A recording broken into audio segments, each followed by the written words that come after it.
Pemerintah Kabupaten Mimika melalui Dinas Pemberdayaan Masyarakat dan Kampung (DPMK) menggelar kegiatan peningkatan kapasitas kelembagaan bagi lembaga kemasyarakatan desa dan kelurahan, seperti RT, RW, Posyandu, LPM, Karang Taruna, serta lembaga adat desa dan masyarakat hukum adat.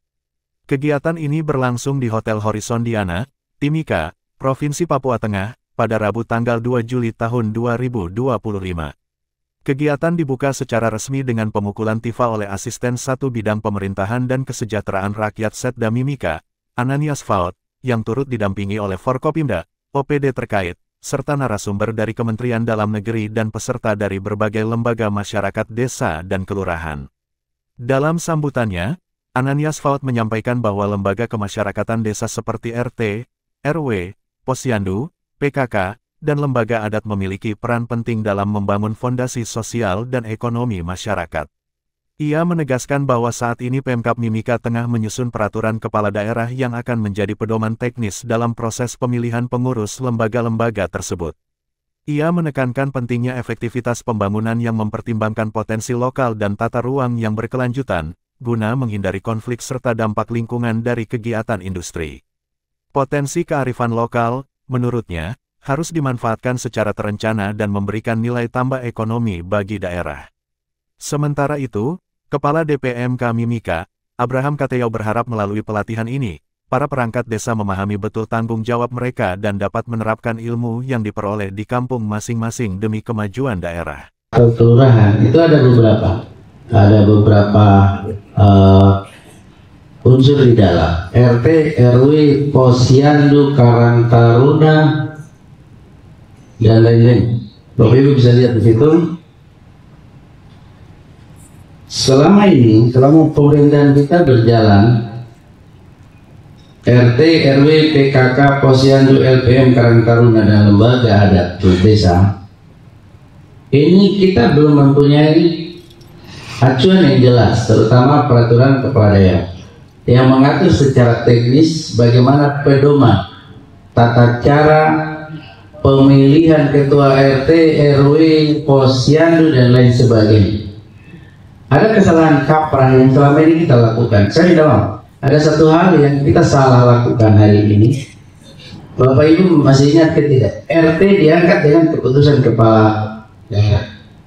Ini adalah sebuah kesalahan. Minta maaf, kesalahan yang kita lakukan. Seyogyanya tidak seperti itu. Lembaga kemasyarakatan yang ditetapkan yang hari ini nanti akan disosialisasikan oleh teman-teman dari Kementerian Dalam Negeri harus ada acuan yang mendasar, sehingga pengangkatan RT, RW, Posyandu di Karang Taruna di tingkat desa dan kelurahan itu diangkat dan ditetapkan melalui SK kepala desa dan atau kepala kampung dengan SK kepala kelurahan, bukan bupati. Dibatasi lagi waktunya 5 tahun. RT khusus yang wilayah kota yang ada di kelurahan. Kalau yang ada di kampung-kampung, RT yang ada di kampung-kampung ini pembiayaannya jelas melalui dana desa yang kampung. Betul kan ini? Sekarang itu aturan Perpres berapa itu Permendagri itu dia sudah jadi perangkat desa, jadi ini perangkat desa yang kita undang. Kita sengaja undang mereka untuk memberikan pemahaman tentang tanggung jawab dia sebagai pengurus di kampung-kampung. Dan ini dia adalah salah satu bidang yang nanti mereka dengan pengalaman untuk kampung dari Posyandunya, di Karang Tarunanya. Ada bidang lain nanti juga teman-teman akan lihat.